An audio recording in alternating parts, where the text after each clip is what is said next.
Howdy, and welcome back to the Plutarch Project podcast. This is episode 3 of our short-form podcast, Resonare, illustrationis, or Echoes of Illumination, a brief illuminating look at a piece of literature, history, or philosophy to fill the gaps between our longer-form podcasts. Don't forget to subscribe and share if you find yourself picking up what we're putting down. Are you sponging what we're spilling? Make sure you follow us. All right, let's get down to business.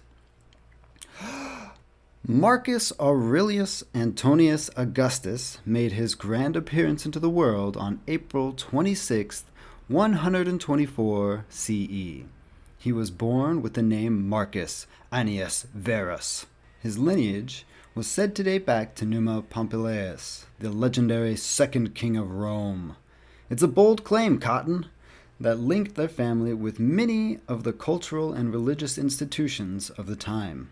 Marcus Aurelius would come to be known as a statesman, a philosopher, and perhaps most notably and importantly, a character in the 2000 Ridley Scott film Gladiator.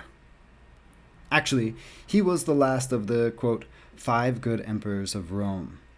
Today's podcast comes from one of his many meditations.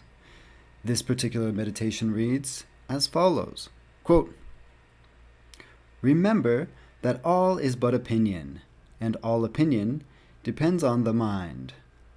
Take thine opinion away, and then, as a ship that hath stricken in within the arms and mouth of the harbor, a present calm, all things safe and steady, a bay, not capable of any storms and tempests, as the poet hath it," unquote.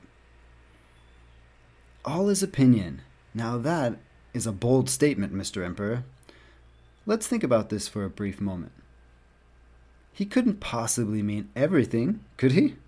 If he were considering the natural world, he probably wouldn't extend it to all of the natural phenomenon in all of the universe, but in the dealings of humans and the world that humans have created as a species, why not?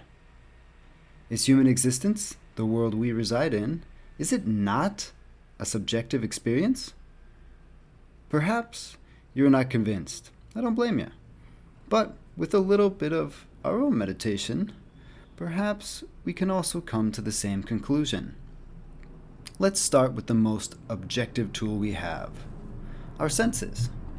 We can use our sight, look up and say, "The sky is blue today." But what is blue to you blue to other people? Is it the same shade of blue? Are the cones and rods in your eyes firing away, painting the same image inside your mind as well as others? Or is there a chance that although it may be similar, they aren't exact copies? Does that mean that our realities are the same?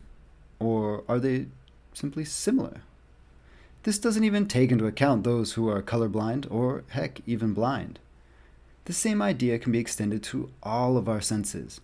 Tastes, touches, the sweet caress of my voice in your ear holes, are all packaged products produced by the mushy computer trapped inside our skulls. Marcus Aurelius noted this phenomenon in the quote above and noted the power of this realization. It's not the world that shapes how we view it. It's us, as individuals and as a species, who shape our own view, shape the way we perceive it, and shape the way that we act in it. We're all doing it all the time, collectively and individually. But, as we've already noticed, there's a gap between individuals. Science fiction has found its way around this problem in a myriad of ways. One of the most known is from Star Trek, in which Spock and other Vulcans can mind meld or join their mind with another person, experiencing the world through someone else's experiences. Unfortunately, or perhaps fortunately, for some of you filthy rascals, we can't do that, so we will never really know what it's like to be someone else. Chew on that for a second, will you? We are indeed like the lonely boat in Aurelius's metaphor, one ship among a fleet of billions, all similar, but experiencing human life from different vantage points.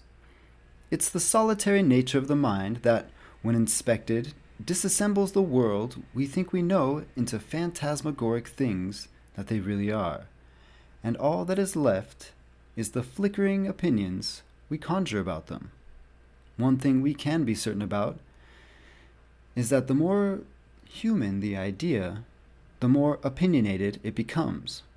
The myths we have built as a species, myths like love, hate, envy, greed, and even those further into the realm of abstraction, such as freedom, are mere opinions of collected thought passed on throughout time, imperfect copies of ideas floating down the generations into the realm of the future. So, if you find your own ship tossing and turning, remember you are in control of the ship. Take a moment, breathe. Let go of the world of opinions and enter the safe harbor of your own creation. Let us know what you think in the comments. Thanks for listening, and as always, onward!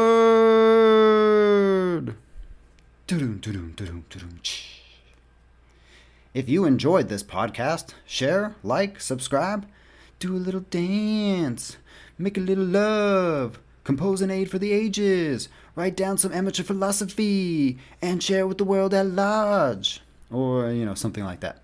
Don't forget to check out the transcripts for extra useful links. Not too many links for this one, just one leading to Marcus Aurelius' meditations. So, thank you guys very much. Good day! Shamash!